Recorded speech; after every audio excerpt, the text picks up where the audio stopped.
Potential Church has always remained true to the mission that God gave our pastors years ago, to partner with people to reach their God potential so that together we can impact our world for good. This is not only our mission, but a biblical mandate that we as believers are called to live out daily. Pastor Troy has declared this year, 2022, a year of breakthrough. This year, we've taken new ground through our Forward campaign and taken great strides toward moving the vision forward. The Bible says our adversary is like a roaring lion, and he roars when we are taking new ground. When we are reaching out to our friends and our co-workers, when we're seeing our families come to Christ, when we're seeing our children grow in their destiny and in their purpose, the enemy will roar. That is our calling as Christ followers. It's to go into the enemy's territory and take new ground.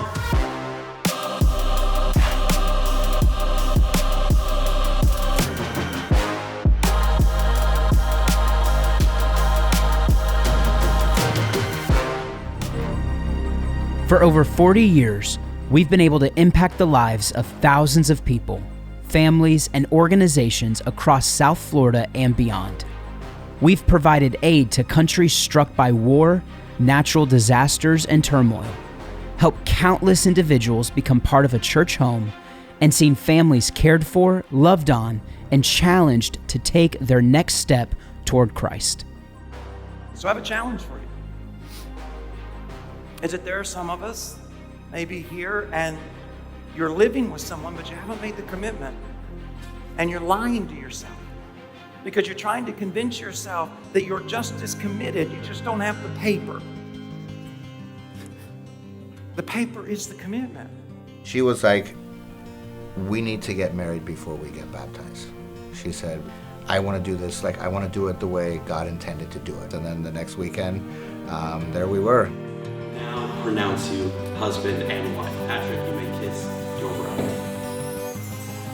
It was such a beautiful moment, just how Potential is such a beautiful family for us, It was a perfect day. It all happened so fast. We got married on Thursday and we were baptized on Sunday. I'm doing this the right way. I just got married and I know what this means for us. And more importantly, just having my family with me that day, my husband and my son. We're not just here sitting in a chair, listening to somebody talk. We're living the life that God created for us.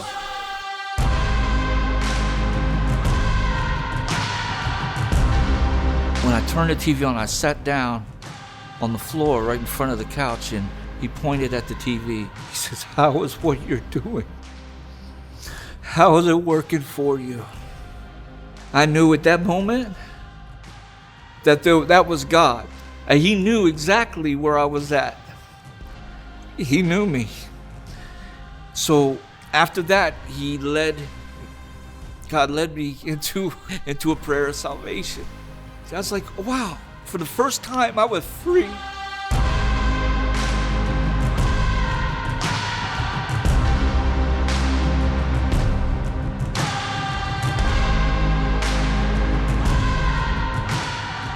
I went to She Night in April and it was amazing. I felt the atmosphere, God, and he was there. Afterwards, I told Iris, I was like, Iris, I need to get baptized. I don't know what it is, but I need to get baptized. And she was like, okay, we're doing it.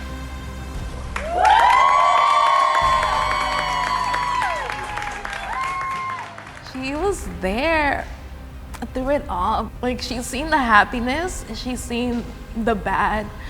And she's part of the reason why I keep coming.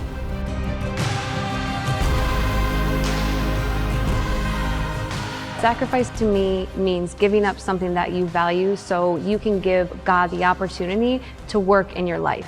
I was so motivated and so inspired that I started giving, right? And then I learned about tithing. I start tithing, and the more I tithe, the more successful I got. That is incredible, and that's my testament to hopefully inspire others to give. Test God and test your faith and see what happens if you're generous. Every single time that we've given, God never lets us down in that area.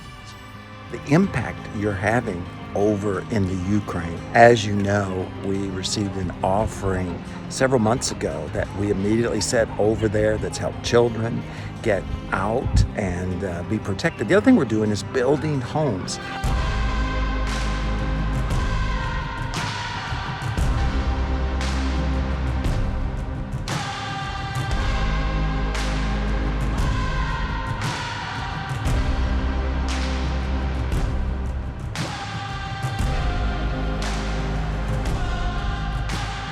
I think the turning point was when we decided to join the Connect group. From this place, this church makes you feel comfortable being vulnerable with people. She was able at that time to be vulnerable with someone who told her that we needed to go to a Marriage Connect group. That little bit of hope, that little, mustard seed of faith is because God put it in there for you to keep fighting and not giving up, but you can't do it alone.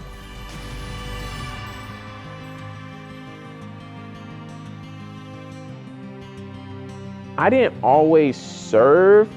I was more so just kind of filling myself up, coming to service, meeting new people, getting the word, all that good stuff. But then I started to realize that, through those different aspects, it was something that I needed in different seasons of my life. Being a teenager and then, obviously a young teenager, then a more seasoned teenager, I started realizing different seasons of my life and how the word applied in those different seasons and how developing relationships would help me inside of those different seasons.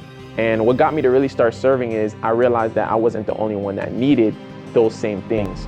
That is our calling as Christ followers, to bring joy where there is no joy, to bring peace where there's chaos, to bring unity where there's division. This is what your generosity has done in 2022, and we look forward expectantly to what we can do together with God's blessing and favor in 2023. God supplies the seed, but it's up to you and I to place it in good soil. Your greatest gift is impacting families across the world, drawing them to the transformative power of Christ. As we press ahead toward the vision God has given us to see cities changed, families restored, marriages reconciled, single moms cared for, fathers equipped to lead their families, teens and children set on a path for long-term success, we ask you to join us in making it a reality. Together, we have the opportunity to leave a lasting mark on our world for generations to come. What will you sacrifice to give your greatest gift so that our world can be impacted for good?